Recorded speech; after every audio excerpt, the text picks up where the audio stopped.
So first I'd like to say thank you so much for letting us interview. Can you introduce yourself? My name is John Devine. I have been teaching here at Elgin High School since 1990. I grew up in a little town in northeast Ohio called Richfield, and I was born in 1961, and so I'm sort of a Cold War kid that saw a lot of things that you've been studying about happen. I'm 57 now. The 1980s, I graduated high school in 1980 and then moved from that little town in Ohio to Chicago for college. And that was a big adjustment from basically rural America to the big city. But I remember through the 70s and into that year, 1980, just expecting, along with most of my friends, that there would likely be war someday with the Soviet Union. That war would likely be a nuclear exchange of some kind. That we knew about that. We sort of did drills that prepared, yesterday we had our weather drill, and we've got these other safety drills, and so there is this sense in schools that what do you do in the event of nuclear war to try to protect yourself from fallout and things like that.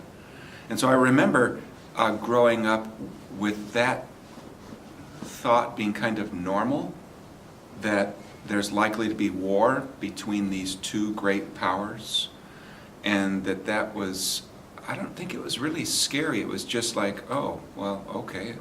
But I do remember most probably in my senior year in high school getting together with my friends and cheering the United States hockey team on in the Olympics that year.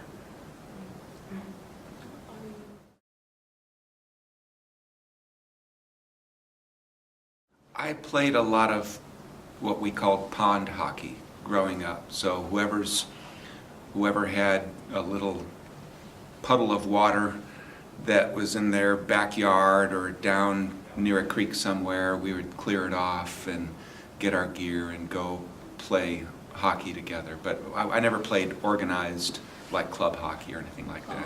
But I did enjoy the sport a lot.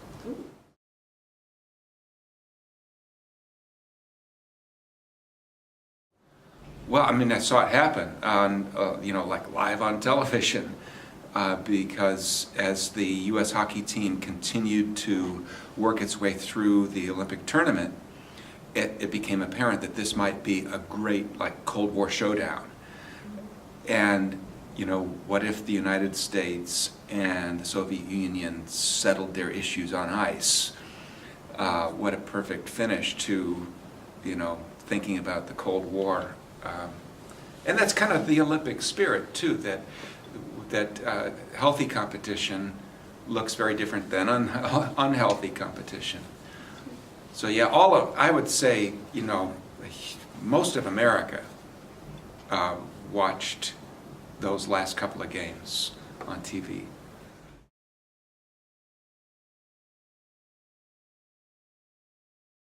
Oh, I think probably those games did get more kids playing, because it was, these were sudden heroes.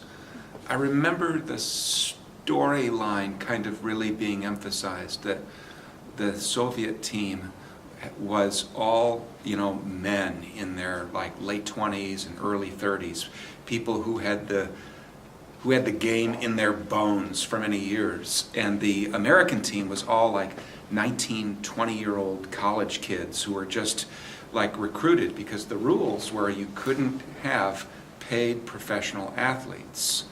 And so, the sportscasters were basically calling the Russians cheaters for having these essentially professional hockey players, but since they were communist, it was Soviet Russia, they never really got paid.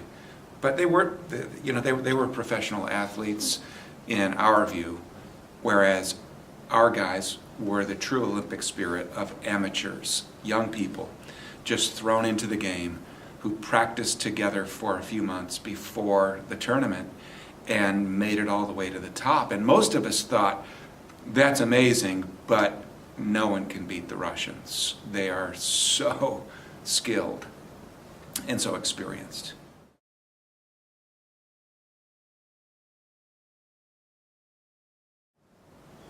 I think it might have heated up the Cold War a little bit, because I think it gave a lot of people, a lot of young people especially, a sort of confidence that we can beat these people. That the threat of the Soviet team on ice and the threat of the Soviet Union, the political threat of the country, that this was something that could be defeated. And it coincided later that year with the election of Ronald Reagan, who, you know, is a big Cold War president who some people argue brought an end to the Cold War. How did you feel watching the last minute? Oh, I thought somehow the Russians would score, or that the officials would sort of, you know, do a penalty, that this could not possibly be true, that we were about to win gold and win it in defeating the Russians. And so, you know, all of us were just sort of holding our breath, not believing that this was actually happening. And then, yeah, all the American flags that came out in homes and then in the stadium. It was a pretty patriotic moment.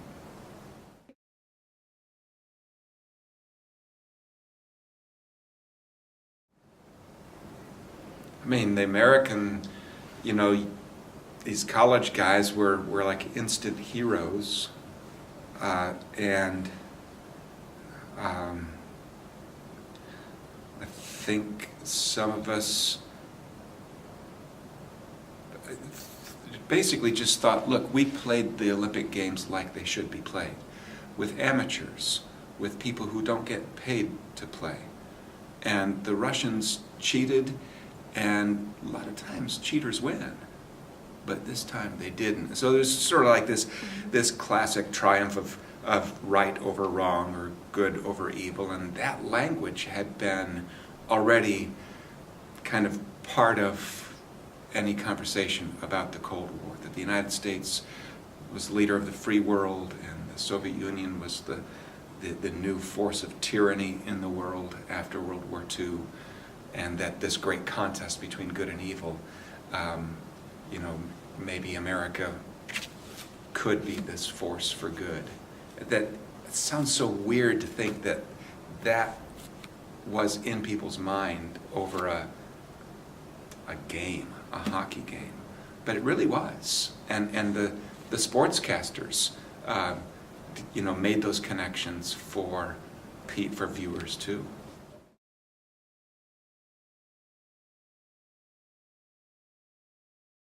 Yeah, I mean, the Olympics were a thing that people watched.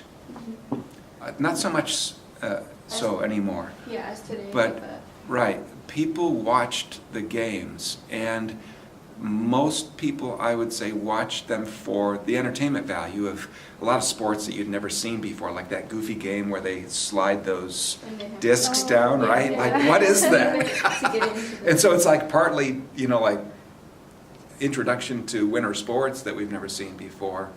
And so it's interesting, and in some cases kind of fun.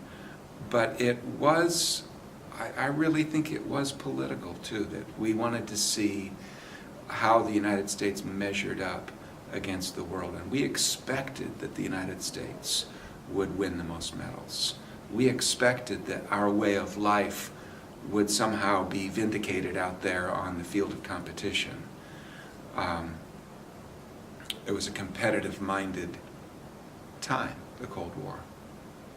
But thank you for talking about this with me. Thank you for your time. We really appreciate it. You're welcome. Thank you.